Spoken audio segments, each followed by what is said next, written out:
So I have asked you a while ago with the Mentimeter whether management is an art. There are some of you who have trip nagiging science ang management. It assumes problems that can be approached using rational, logical, objective, and systematic way. Okay, so when we say rational, an approach, is or a rational decision making is called or becomes rational when we look into all the possibilities, we gather data, and then come up with a decision, in approaching a problem. And after analyzing this particular data and come up with a decision, then we could say that nagiging rational yung decision making natin. And also, we know that it's logical because we follow certain steps in dealing with this problem and come up with a solution. No, it could be a quantitative solution, or we base the analysis of data to come up with a good solve the problem in a systematic way. Nakabaligtad, no? Yan. Okay, so it could require yung technical skills, diagnostic, decision-making skills, and techniques. Okay, so ito yung mga skills na pag-usapan natin last time yan, no? Na merong mga fundamental management skills ang manager, like technical, interpersonal, conceptual, diagnostic, communication, decision-making, and time management. Now also, sabi nga natin, when we solve problems on a step-by-step procedure, we follow a process, we gather data, analyze, and then come up with alternative courses of action, then we say that management is a science. And we could say that management is an art when it requires a blend of intuition. Kasi kung minsan, hindi puro numbers, based on numbers yung decision making natin. O kaya based on computations, o quantitative approach. O kaya based on, kunwari, amount, we have to look also into our own intuition, yung mga convictions natin, on how we perceive the problem. Also, we have to make use of our instinct.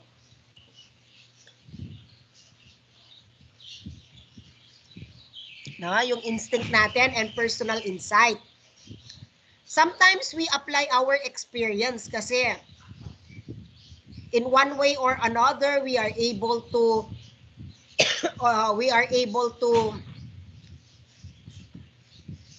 wait, masakit na yung lalamunan ko. We are able to encounter a problem that is almost the same as that we have experienced in the past. So whatever solutions that we have applied, we could apply this solution so that we are able to have sound decision making.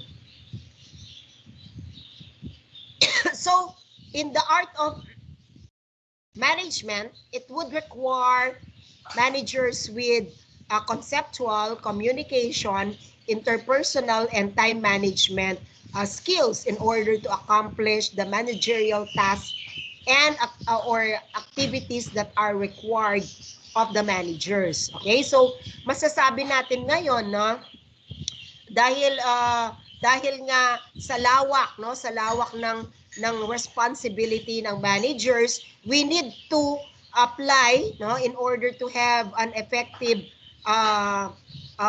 effective management, we need to apply a blend of science in approaching, in the solution of the problems, and an art, so magkaroon ng blend of science and art of management to have an effective management. Now, lahat ng mga nagawa natin, no, yung mga ginagawa nating management in the management practices, they have basis, no, in the past, no. Yung kunwari kayo sa construction, paano natin napaplano yung construction? How do we plan? How do we organize? And how do we control our workers? Then, nag-umpisa yan sa ancient time, during which the Egyptians used the management functions of planning, organizing, and controlling when they constructed the pyramids. Imagine, kailan kaya, paano, no, nalaman ng mga Egyptians kung ilang bato, no, ilang stones, how many stones they need to in order to construct one pyramid, or how many workers they need so that they are able to function, no? Do the construction of the pyramids. Imagine, yung mga stones ang lalaki, and then they have to carry them from one place to another, no? Papunta dun sa kung saan i-construct yung pyramids. So how did they organize thousands of slaves, yung mga workers nila, to do the construction? And how did they control them? No? So during the ancient times, during the time of the Egyptians, dun pa lang meron na tayong construction management practices. Okay? And also, Alexander the Great employed a staff organization to coordinate activities during his military campaign. No? So during that time of Alexander the Great, in-employ niya yung staff organization, no? So yung organization, meron siyang structure, and then nagkaroon siya ng staff and line and staff structure, so that he is able to coordinate yung mga activities nila in their military practices. During yung letter E naman, no, the Roman Empire developed a well-defined organizational structure that greatly facilitated communication and control, no? So during that time, meron ng line of control in terms of an organizational structure, and then they were able to do dissemination of information and be able to control the organization. And even Socrates discussed management practices and concepts during or in 400 BC, and Plato described job specialization in 300 BC, and there is a Persian scientist and a philosopher by the name of Al-Farabi who listed several leadership traits in as early as 900 AD. So during that particular time, meron na tayong mga management practices in which these particular practices were the basis for us to have the contemporary management practices now, no? Siyempre, yung mga practices natin ngayon, they had advanced over time. And along the way, merong mga theories, merong mga scholars who came up with different theories, no, or perspective of management.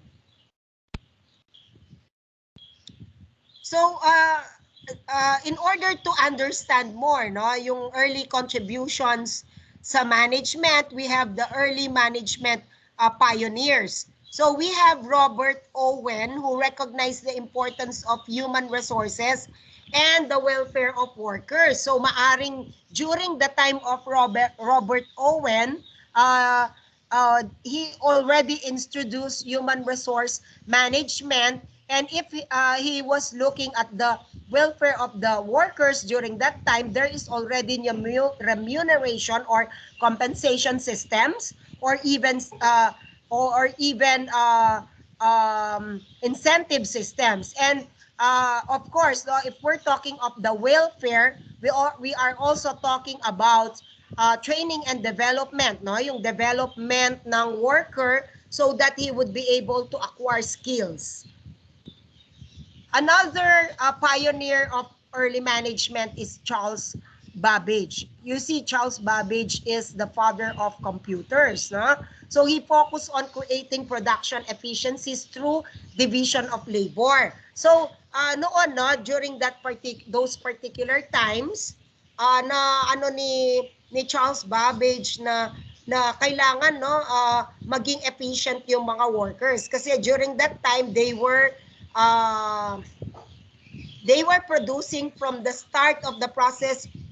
Kunwari multiple processes yan, no, 4 na processes na sunod-sunod. So yung worker gagawin si process 1 hanggang process 4. So ang nangyayari is that the worker is able to produce lesser output.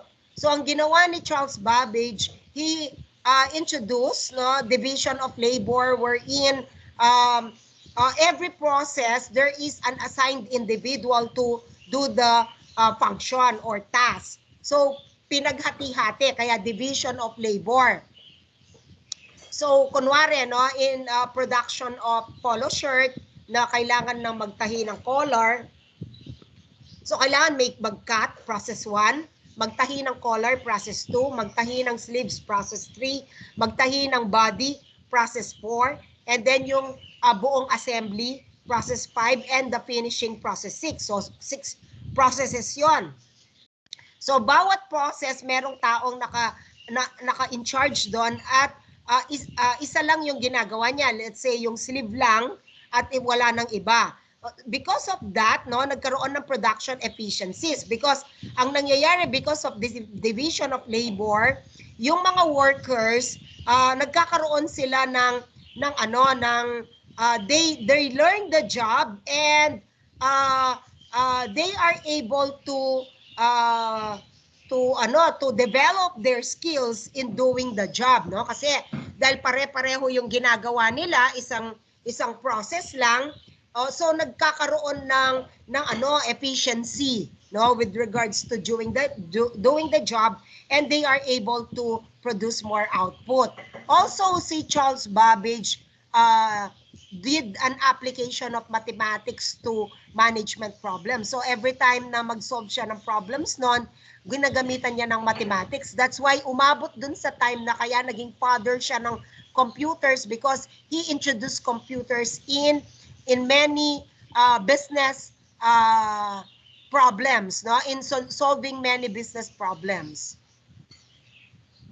Okay, for the classical management perspective, we have the scientific management. So scientific management was introduced, which is concerned with improving the performance of individual workers, no, that is efficiency in output. You see, in this particular perspective, they have introduced the standardization of doing the work, no, doing the work. Kaya nga standardization of doing the work kasi dito, no, nag-umpisa yung in-standardize yung oras, no, na pag-perform ng work, and they have standardized the procedure on how to perform the work. So later on, we would learn about Frederick Taylor and the Gilbreths, no, kung paano nila na-improve yung performance ng mga workers through the production efficiencies that they have introduced. Okay, so this grew out of Industrial Revolution because during that time, during the Industrial Revolution, machine power, no, the use of machines was introduced in production, no, in many factories. That's why they are able to produce more products, so dumami yung demand, no. Siyempre yung mga machines na to, they have to be operated by workers. So nagkaroon ng because of increase in production, because of the machine, nagkaroon ng labor shortage. So they have to improve the processes in order magkaroon ng efficiency in output. Now, administrative management naman focuses on managing the total organization rather than the individuals. So ito yung process of managing information through people, no? So if we manage the total organization, then the dissemination of information is very important. The use of information for decision making is very important. So therefore, it involves performing the storage and distribution of information to those within the organization, so that we are able to manage the organization properly, no? Rather than the individuals. So in scientific management, there are two pioneers, no? Frederick Taylor and the Gilbreths. Now, Frederick Taylor is the father of scientific management, no? So he replaced old work methods with scientifically based work methods. He worked in a steel companies, no? In steel companies, Bethlehem and Midvale steel companies, and from there he observed the workers. And Frederick Taylor asked himself, nung nasa steel companies na siya, what comprises a day's work? So, naging curious siya kung yung binabayad na per day, no, sa mga workers they produce enough para ma-level, no, ma-level dun sa binabayad sa kanila. That's why he was able to do some studies, no? Nag-time study siya, inobserve yung mga work so that he could eliminate some unnecessary motions or tasks, no? So that yung mga workers wouldn't be deliberately working at slower pace, no? Para bumilis sila. So sabi niya, no, naniniwala siya in selecting, training, and teaching and developing workers, no? So doon pa lang sa selection ng workers, proper hiring, and then i-train sila ng proper skills, pwedeng ma-develop yung workers. So he used time studies, no? Nag-time siya, tinime yung mga jobs that you could also do in construction, no? You could time the job so that you would know, no? Pwedeng sa control nyo, you would know kung gaano, no? Or anong period pwedeng matapos yung worker, yung trabaho niya, at hindi siya magpepetiks-petiks, no? And then also, pwede kang mag-set ng standard. In manufacturing kasi, we do time studies and then we set standards for planning, no? So yung standards na yon ginagamit namin for scheduling the workers, and then planning, no, how much, no, they need to produce, yung tinatawag naming production quota, so that later on we are able to control and motivate workers to work harder, no? So maraming in-introduce si Frederick Taylor, no, in scientific management. Another is instruction cards, no? Ito yung mga procedures that workers could follow so that methods are standardized. And also, dahil nga, di ba, nagtatanong siya what comprises a day's work, so inintroduce niya yung piecework pay system, or what they call in the Philippines piece rate system.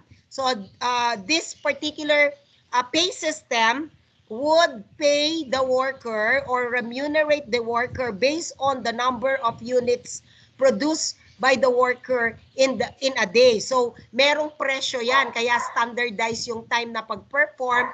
You could set a price for it, no? And then pwede mong i-set yung price, at yung price na yon nung job will have to be multiplied by the number of pieces accomplished by the worker, at yun yung magiging bayad niya for the day. And it is used to control the performance of the worker, and at the same time, it could motivate employees because kung mas marami siyang na-produce, mas malaki yung pay niya kesa dun sa standard pay na binibigay per day, no? At kung mababa naman, it would motivate workers to work harder. Okay, so these are now the steps of in scientific management. I would just suggest that you read the book, no, para maintindihan nyo yung mga steps, no? They are easier because they are step by step, so that when you do the approach, no, do decision making, look into the problem, you could look at it systematically. Okay, another pioneer of scientific management are the couple Frank and Lillian Gilbreth. So sila yung tinatawag nating IE couple, na mag-asawa sila, they have 12 children and they manage their household because of so many children using scientific management. So actually, even yung mga anak nila may sumulat na libro on how their parents manage them, no, as 12 children and their household using efficiencies, no, yung mga inintroduce nilang strategies and techniques for efficiency. So both develop techniques and efficiencies or strategies in order to eliminate inefficiency. So ang inintroduce nila is motion study.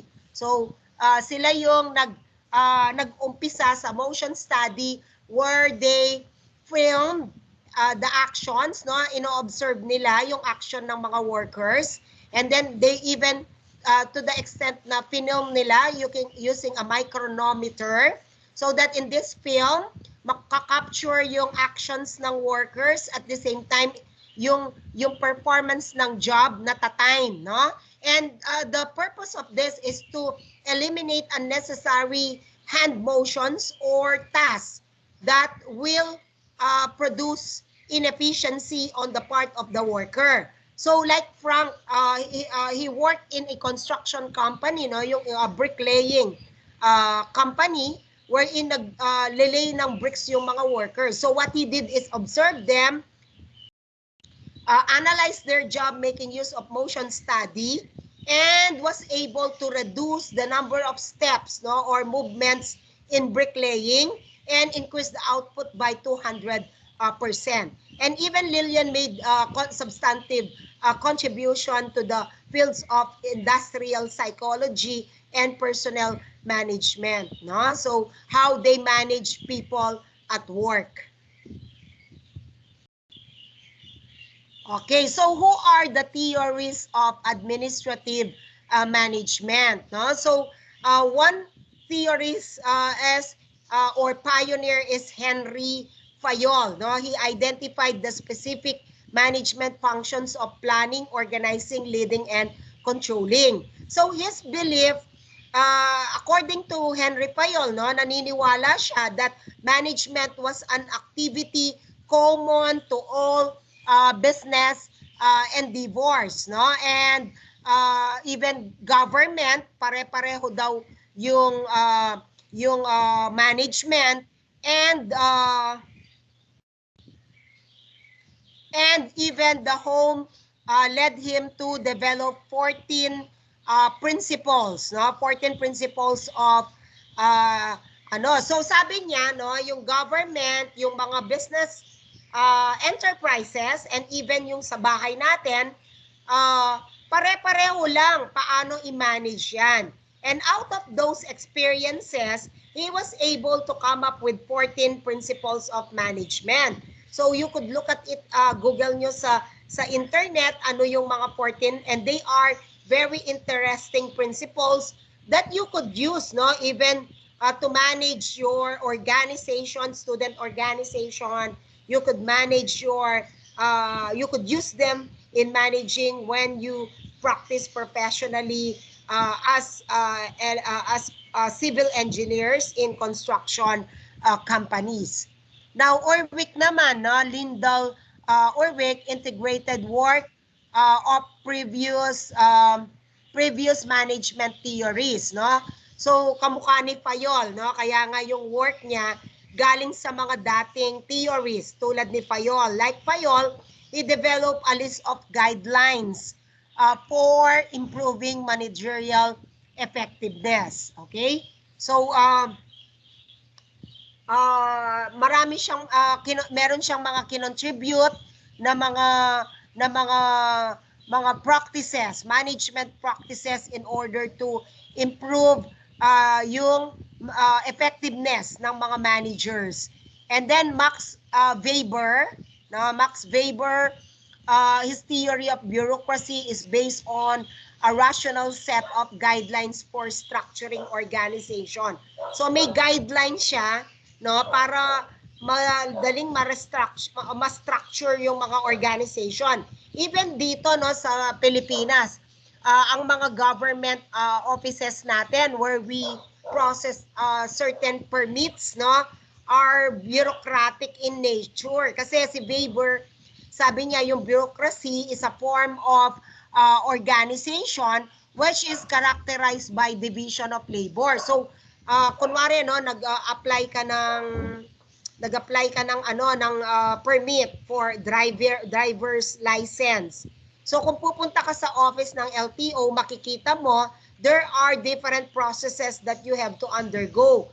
And for each process, merong person na naka-assign lang doon para gawin yung trabaho na yon. And usually, pag division of labor, bumibilis siya, no? Kaya lang you have to undergo so many processes that kung minsan, nagiging mabagal. That's why, I think, parang nag-ISO sila, kaya merong mga number of minutes, no? Na yung steps nila, paano i-process ng isang person, no? So, a clearly defined hierarchy and detailed rules and regulations, and even impersonal relationships, no? Sa bureaucracy kasi, there is a impersonal relationship because kanya-kanyang trabaho yan ng mga workers.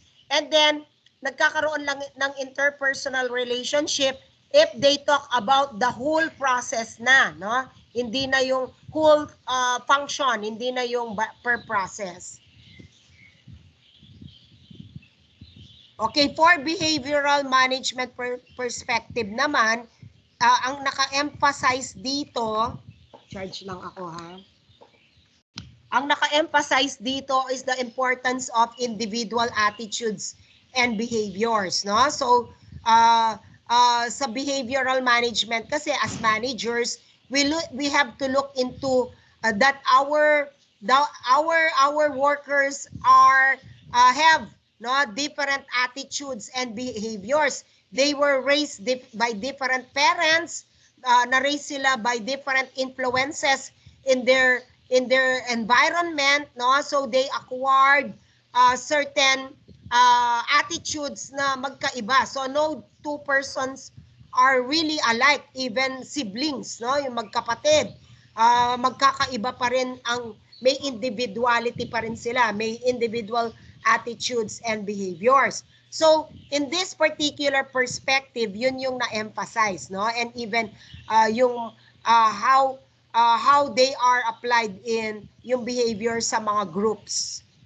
So actually, no, if we will study organizational behavior, pati yung mga how these particular groups behave, no? Lalo na pag isang organization, malakas ang grapevine, no? Alam niyo yung grapevine, yung may nagchismis, oy, si ganito, ganyan, kakalat na yan. At mag-iiba na yung ano, no? Mag-iiba na yung anong tawag dito?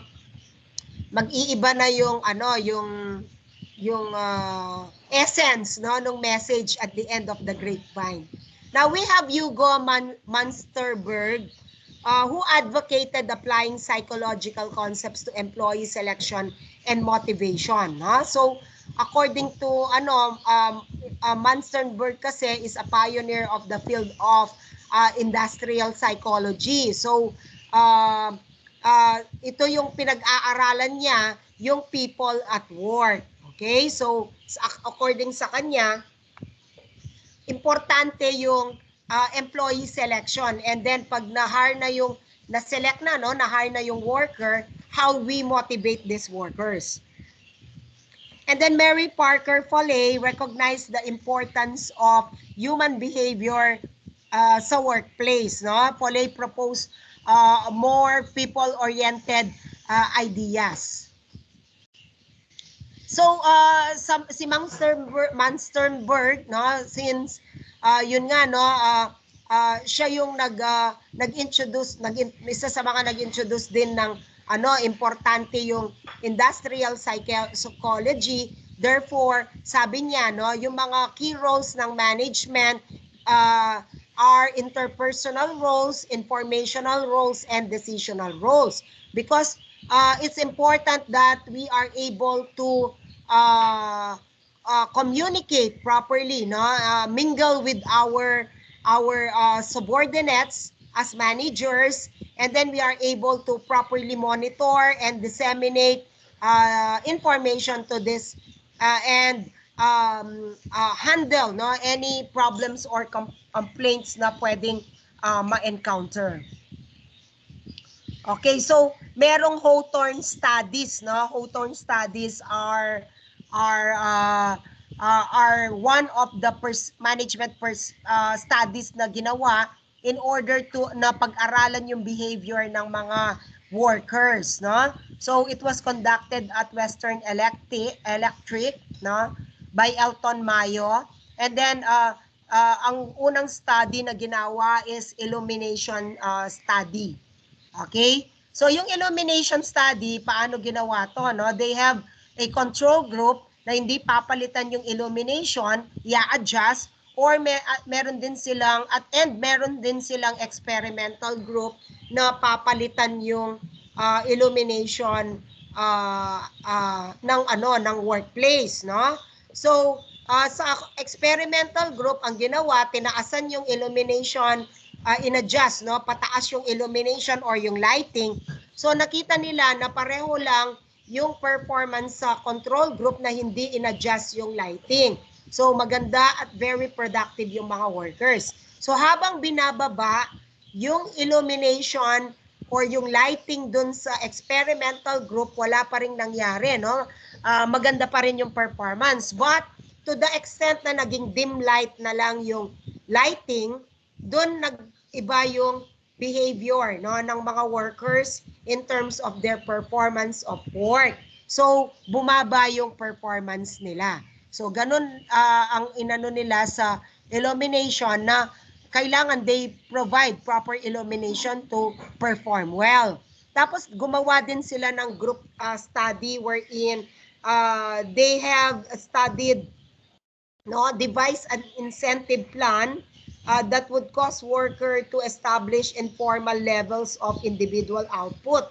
So, dito makikita yung behavior ng worker on how they see, no, yung program na incentive plan. So, dito nagkaroon ng tinatawag nating informal levels, no? Yung mga overproducing workers, tinag sila, no? They were tagged or labeled as rate busters. At yung mga underproducing workers, they were tagged as chiseler. So dito makikita that the workers do not want to be tagged, no, informally. So pag ang isang worker lumampas na siya dun sa standard expected output at tumataas na yung output, malapit na siyang mag-overproduce, binabagalan niya para eksakto lang yung mapoproduce niya at hindi siya matatag na rate buster. At kung yung worker naman, no, na mabagal siya, ayaw niyang matag ng underproducing worker or chiseler, so bibilisan niya yung pagtatrabaho, no? So with this, they saw the behavior that yung incentive plan would regulate, no, the performance of the workers. Now for the interview program naman, it confirmed the importance of human behavior in the workplace, no, that socially, no, kailangan talaga na makikita, no, in a workplace, kailangan ng mga ng social, no, social aspect of part which is part of the work, no. So na confirm nila yung mga different human behaviors na na-observe nila in the workplace. So you could read, no, sa internet, merong Hawthorne studies, no? You could read more about it, or in our, kasi hindi ko alam kung sa textbook meron tayo, no? Ng Hawthorne studies. Okay. So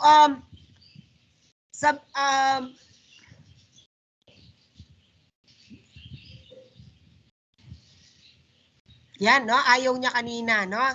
Pagod na siguro yung computer ko. Now, for the behavioral management, again, theories, meron din tayo si Abraham Maslow.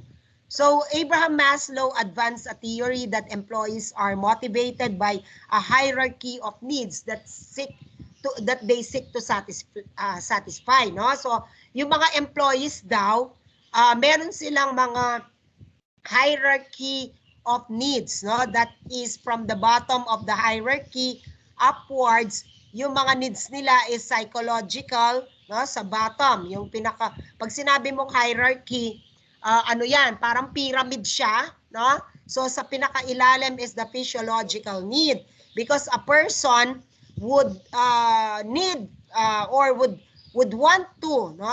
Pag ano siya, no, nakaranas siya ng gutom. So food and clothing are very important, no, for the employees. And then afterwards, yung job security, no, yung safety, nung next level. So, syempre, every worker would want job security. Ay, gusto nila, no, na later, tulad dito sa Pilipinas, pag hindi ka permanent, pag dating ng time, no, na hindi ka permanent, una kang tatanggalin pag nagkakaroon ng retrenchment. O kaya naman pag over, no, yung nagkakaroon ng excess ng workers, redundancy, nauna yung mga hindi permanent, non-permanent. So therefore, yung mga employees, they seek, pag na-satisfy na nila yung physiological needs in terms of food and clothing, they would be seeking safety. That is job security. And then pag na-satisfy na yon, yung job security nila, they would be seeking love and belongingness. No? That is friendship. So pwede na silang makipag kaibigan, no? Mag-create ng kaibigan sa work, and then o kaya sa community nila. And then the next one is esteem and self-actualization. Another theorist is Douglas McGregor, who proposed that Theory X and Theory Y, concepts of managerial beliefs about people and work. So ano kaya yung Theory X and Theory Y, no? So yung Theory X, no, kung titignan natin, is relatively pessimistic and a negative view of workers, no? And it is consistent with the view of scientific management. So sabi sa Theory X, yung people do not like their work, so they try to avoid it. And people do not like work, so managers have to control them, direct, coerce, and threaten, no, employees to get them to work toward organizational goals, no? Yung sapilitan, no? Sapilitan. And then people prefer to be directed. So sinasabi mo pa ano yung gagawin, they avoid responsibility, and they want security. They have little attention to work. However, no, yung Theory Y assumption naman is more positive and would represent the assumptions made by human relations advocate, because ang sinasabi dito, people do not naturally dislike their work because work is as natural or part of their lives. Sometimes nga, ang sinasabi ng iba, work is just like playing, sa kanila, because gustong-gusto nila yung trabaho nila, they are passionate about it, and they enjoy their work. That's why this particular people are motivated to accomplish their goals. Okay? So we only have 5 minutes. I would end my my presentation. Okay? So do you have any questions?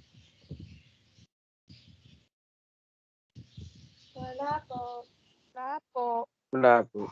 Okay, Wala so yes, no? So kung wala na kayong question, we will continue our discussion on Monday, no? Yung Friday, asynchronous class tayo. So therefore, meron akong activity. You wait for the instruction in Canvas inbox, no? So and then ipopost ko yung activity sa module. I tell you maganda yung activity, no? It's a revelation of yourself, no? In management, no, para makita natin kung paano natin nakikilala yung sarili natin, because we would be future engineers. Okay? So